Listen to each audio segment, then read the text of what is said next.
Episode 2, welcome. Welcome. John's got his best top on. Aha. I've had a shave. I've had a shave too. And we're ready. Hopefully this will be an improvement on the last one. Do you remember what the last one was? It was all about New Year's resolutions. It was. It sort of turned into a few other things, didn't it? Well, the main theme of was why New Year's resolutions themselves aren't the best way forward. But obviously this is going to lead on. So, we've even made notes. So, back to reality. Are the wheels falling off? Was the topic for episode So have 2. the wheels fallen off already?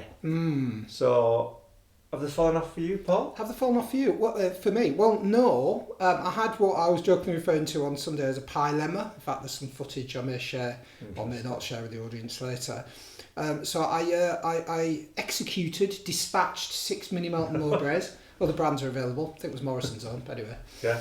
And managed to be very happy with that. And I was just contrasted in my mind, actually, that at one time I would have really struggled with that, and that would have just consolidated. Whereas now, do you know what? And this is a theme that we might want to go back to. We mentioned this in the book about our little episode in Harrogate, where it was one of the happiest times of our life, having a little Melton The Mowbray. pie chat. The pie chat. So I had a pie lemma, but now actually I sat in that car and I enjoyed it. I had it for my lunch, 6 pot pies. Was it a healthy lunch? Not particularly. Did I get stuck on that? No. Back to the healthy eating and a good week, and reframe that in my mind. One time wouldn't have gone like that. Is it a comfort thing, the pie, for you? Yeah, but I think I accepted it as that. Not as failure, but just as it is what it is, enjoy it, move on. Because we're going to talk about dwelling on failures in a little bit later, aren't we? We are. But what we need to address firstly is, based on the fact we've many people out there have set New Year's resolutions, as to whether and we spoke about extremes last week, and this is where we start to look at whether people have set them smarter goals or not, as to whether they're going to fail. So do we want to explain what smarter goals? Do we need to explain? Do we need to just have a quick... I think we should. So was eating pies, without sounding flippant, one of my goals? No. But it showed that actually I have some goals that are not eating pies. But when I chose to eat some pies, put crudely, I didn't go off the rails. Why was that? Is that about flexibility in my goals? I don't know. The main thing is what were your goals for January? What were my goals for January? Not resolutions. What do you want to achieve by the end? Have you got things that you want to achieve by the end of January? I have got things that I want to achieve. One of them is one of our endeavours doing our little project. I've got some health goals as well in there as well. Which were? Which are I'm training for a marathon, which is hilarious. Of which actually stuffing some pies is probably good. The amount of calories that I'll be and hopefully I'll burn it off. And I've got some. So I've got some kind of doing goals, and I've got some health goals. And were they smarter goals? So when we talk about smart goals, if you don't know, specific you've got, which meant that they were to do with your marathon. Measurable. Well, how are you measuring it? How are you measuring? Is it achievable? Is it realistic? And this is a big word, achievable and realistic, those two. And is it timed? Have you got a time frame for this to happen? Because when we talk about extremes, the biggest problem we have is that a lot of people start to think about huge goals and the extremes come in, well, I want to lose 10 pounds in January or a stone. You know, maximum you should be losing £2 a week. So is that realistic to lose a stone in a month? No, it shouldn't be. And so do you think that's why people go wrong? Do you think is this why the wheels come off?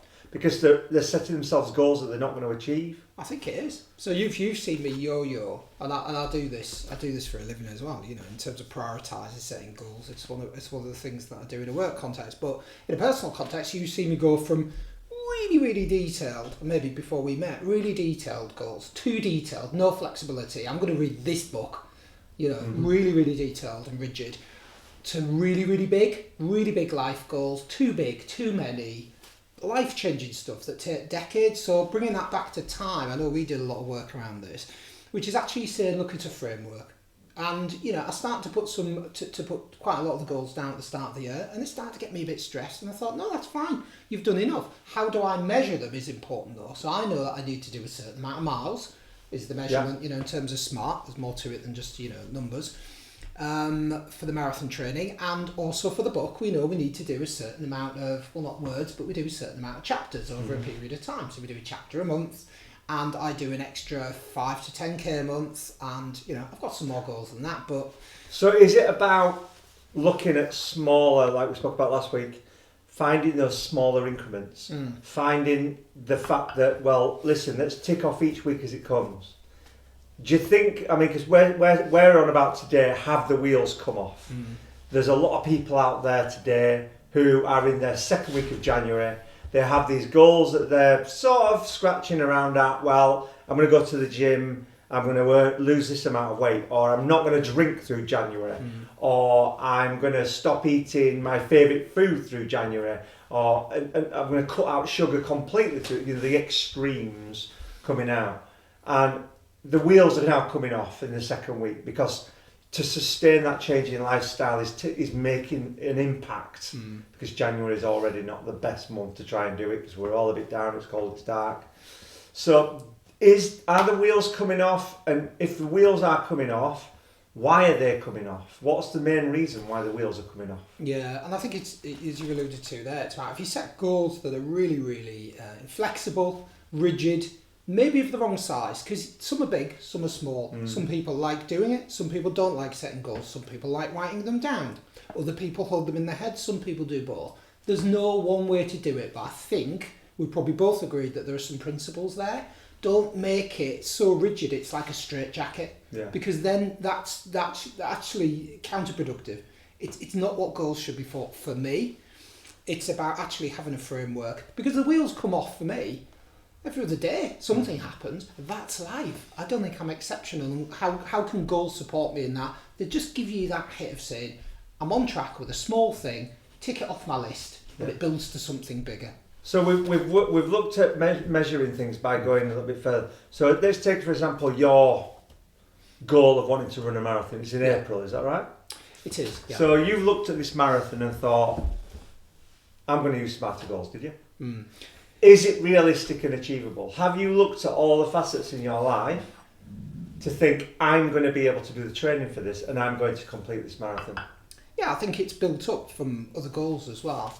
And I've done that over time. So I've always ran, but I could never have thought of doing a marathon. Realistically, I wanted to do a marathon. And that's the difference between, I think, aspirations in life. It's on my bucket list. And actually meaningful steps to get there. So I know that I started doing trail running 2-3 years ago and went into an ultra event, which even hearing myself say that is ridiculous. I'm not fast.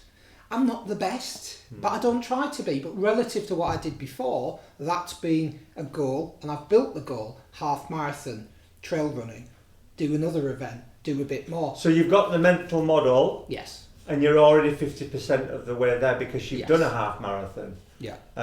There's people out there that, I just remember the Leeds Marathon a few years ago. It was huge, sort of an example of many, many people who wanted to do an event for a really good cause. And it was the first one ever. But we all know now that Leeds, because it's been done now, is probably the hardest marathon of them all. It's got hills in it, it's got steep inclines. And there was a lot of people. It's quite interesting, because I'm a sports master as well. So I got quite a lot of interest from people towards the back end of their training regimes who were close to doing the Leeds. And they were 8 weeks away from doing the marathon, and they were miles away from where they needed to be, because they'd never even run. They'd only been doing a couch to 5K. So do you think that they looked at that and thought, this is realistic? Is it realistic to do this in such a short space of time? Have they really sat down and thought about it? And I think, that's why I talk about the small things and the big things. They definitely meet in the middle. And the meet in the middle is about, as you alluded to there, is this realistic? Thinking, is this realistic for me? But also, you don't have to have the big vision. Or conversely, you don't have to know all the detailed steps to get there. Sometimes they can join together. I like running. I like going running with my friends. I want to go every Wednesday morning and have maybe a 10K. And that kind of bridges into some of your bigger goals. But what I guess we do, going back to the previous point and the previous podcast, is that we put massive pressure on ourselves. and we don't do all the other steps there, which is actually us feeling comfortable, as you said, having a mental model, feeling like we have incremental steps and small wins that convince us and practically prepare us to deliver against the bigger goals. So how do we, because obviously there's people out there today, do all people know that the wheels are starting to come off? Or do the wheels come off and they just give up? Well, that's the point. It feels like there's this cycle of set myself a goal that's too hard, or a task, or whatever. Well, why is it just January? It's just January, isn't it? Exactly. It's mostly in January. It is in January. Well, is that cultural? Busy gyms and then nothing. Yeah. So we set ourselves a big goal, which is, you talked about this last time, let's sit around, do nothing, eat loads, drink loads, not work, completely sit in our pyjamas for days on end. An absolute extreme. And then we move to the exact opposite position. All that's going to happen there is shock. And for me, all you're going to end up with is failure. Why not over Christmas do what some of my past did? Go for a run over Christmas. Well, that's a bit strange, you know. You couldn't go running on... Well, my dad just looked out the window at me training on New Year's Day like I was mad. Why not? What are you doing? Because it's breaking... So is some of this about, I think it is, social norms and conventions that people are kind of locked in, well, this is what you do. Now, I'm not saying everybody's like that. There's lots of people who want to train or, you know, not, or still go back to their habits. And this is what I think it's about. When you get these annual events, when you get these periods of abstinence, let's call them, throughout the year, and some of them are for good things, you know, for charity, we're not poo-poo, as we said before, but essentially what you're doing is you're breaking that straight line, which is my habit. My habit tells me I'll only have one caffeinated drink a day. It tells me that generally I'll try and get back on it. I'll have 6 Melton Mowbray pork pies, but I'm not going to have them tomorrow, and I didn't have them yesterday. That's the habit. That's the kind of... That's the exception rather than the rule. That's what you're trying to do. Yes. You're trying to normalise things. Exactly. I mean, I speak to quite a lot of people, obviously being a PT in January, about everybody wanting to lose weight and get fit and everything else. And we have to try and... try to explain to people that it's about normalising things. You can't take things out of your life and expect it to just be fine. It's just like you'll have those times where you'll slip back into your old routines, but really what we're looking for, and I try to tell people all the time, is that you've got to make it so that it doesn't feel like it's hard work to maintain not having a drink every night, or not eating too much, or just going to the gym on a regular-ish basis, that they feel that it's not draining their batteries trying to achieve those goals. So it just becomes a normalised thing rather than it being sort of too much like hard work to do. And then we start to look at, well, if people aren't aware of the wheels coming off, how do they make themselves aware? Are they talking to themselves to think, I'm having a bad day today, or not? Are they? I don't know. I mean, you know, do we... That day when you had the pailemma, okay, would you say that you knew at that point, this is a bad day, the wheels aren't going to come off, it's just that I'm having a bad day and I'll move on tomorrow? No, because it was a really good day. It was horrible weather, really, really grim weather, and you know, I hadn't been able to get out for a run. But when I sat there, I thought, I would eat all these pork pies. I'd already sort of, you know, I'd already made that, as I do. That's the way I think. I'm going to eat them all. I know I'm going to eat them all. That's okay. And I sat in the car and it was just pure joy. I was doing some shopping for my better half, and that was fine. Whereas at one time, that's intermingled in with all this other failure, guilt, because now my habit is what I always go back to, and that is not my habit. Yeah, so it's the exception rather than the rule. It's the exception, not the rule. Okay, and that's what we're trying to flip on its head, aren't we? Exactly. We're trying to flip that you can have those moments that are the exception. You can have a bit of a time where before it would have been the norm. You can't, but the one thing that we have to try and eradicate is dwelling on things, so that it's like the paradox that we speak about. A lot of people comfort eat when they're not feeling great, but one of the things people try to do in January is not eat as much. But when they feel that the slipping is their new regime, the paradox is that they turn to food because they're feeling sad. Well, exactly. Do you not think, though, it's a modern phenomenon? again, we've talked about this before, what we're doing is we're just putting enormous pressure on ourselves. Yeah. And really, it's almost kind of, without going too deep in it, it's almost sort of self-destructive. And we do that as a nation, or as nations, with these various different activities that we like to embrace or not embrace, and then we might complain about it, whereas actually, sometimes just stick to your habits. And I think the other thing for me, and just to get your thoughts, is it's all about breaking things down into little chunks. Yes, you need to meet it at both ends. I'm not saying that, we don't all have a bucket list, we don't all have these big aspirations, a vision of where we want to go. That's important. But the reality of how you're going to get there and how you're going to deliver meaningful change that doesn't overwhelm you and that is achievable and inspirational, motivational, is lots of little bits. Yes. Okay, so one of the things that I come across a lot, and you tell me what sentence feels possible out of these two. I need to lose 2 stone as quick as I can. I'm going to lose 1 to 2 pounds this week and then reflect on it. There's so much difference between the two because, we are overwhelmed when people come to me in the gym and say, oh, wherever, I need to lose weight and get fit. That's the first thing they said to me. And I'll say, well, how much weight do you want to lose and how fit do you want to be? And they don't know. And how can you, then you're talking about not having a tangible effect. You can't measure it. It's back to smarter goals again. There's no measurement there. So I'll say to them, well, how much weight do you want to lose? And they'll say, well, I want to lose 5 stone. I'm like, well, when's the last time you were 5 stone? And they'll say, when I was 18 and they're 56 now. And it's then like, well, that's not realistic because it's a long time ago. And it's trying to so I don't know whether the wheels come off and the failure happens because the planning wasn't there in the first place to start with. And then obviously it then becomes an inner dialogue thing because no matter what you try and do when you start, even if your goals are realistic, then there's a possibility that there will be some slides, there will be outside influences that create a situation where you might not be able to go to the gym or you might have a birthday party to go to on the 15th of January or anything. So what do you do about it? That's where your self-talk comes in and you sit down and you should be like, right, where am I? How am I doing now? Where do I need to go in the future? Exactly. Don't you think it's more about adaptation than adherence to a strict plan? Yeah, definitely. I mean, in your case, you've adapted. You had your dilemma. You adapted and thought, I mean, for me, my vice is Diet Coke. I like a Diet Coke. It's my little comfort thing. And if I feel a bit stressed, I grab a Diet Coke. And I said to you at the beginning, I'm not going to drink Diet Coke. So I texted you last week and said, I've had a right now today. I had a Diet Coke. Other brands are available? Well, this is a different supermarket that we won't mention. And so we call this, we tend to look at reframing.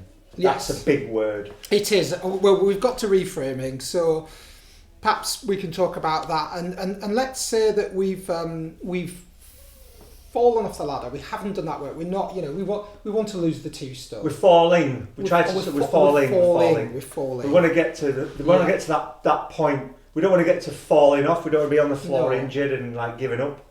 Because that's it, it's done. We want to try and do that stop when we're falling. We've dropped a couple of rungs down, but we're still on there, we're hanging on. So how do I get that mental model? And how is it about me accepting this is where I am and not... Well, in your case, it was the dilemma. In my case, I reached for the Diet Coke. Yeah. And at that point, then we realised, right, I'm not being as good as I was. Something's happened. How am I going to deal with it? So your self-talk comes in. Yours was, you put it in perspective, it was an instant, I'm not going to have 6 pot pies tomorrow, wipe the slate clean today, it was just a bad day, and get back to what you were supposed to be doing. What if I've got some barriers? Let's take a case from a few years ago. I remember when I was looking at other ways to lose weight, maybe more traditional ways, and I remember talking to a lady and she worked and she was in, I'll say field sales, whatever it was. She was in her car most of the time. So the idea of eating, scoffing a pot pie or something that you can grab, especially a few years ago when perhaps there weren't as many healthy options, is that a life change for her? How can she when she has lots of exceptions, how can she adapt? Or sometimes do we have to say, actually, I need to make some more fundamental life changes? Interesting one, because are you trying to say that this woman had a lot of things that she had to try and cope with at the same time? Yeah, maybe. Or were there too many changes for her to make? Well, some of the things she had were constraints. She had to go to work to pay the rent, and she was in field sales, and she was out a lot, and she didn't have access to food. Now, that's a narrative I've just created. Yeah. There's an alternative narrative comes straight into my head, which is actually, well, have you thought about maybe just trying to find a little bit of time, maybe go to the supermarket on your way home when the supermarket's quiet, and maybe making yourself a packed lunch the night before? And is that reframing, or is that life changes, or is that a bit of both? I don't think that's reframing. I think that's, because what we talk about with reframing is we talk about things that are negative. So when you have that moment where the wheels are falling off and you're like, oh, I'm done with this, you've got into a negative, you're becoming negative.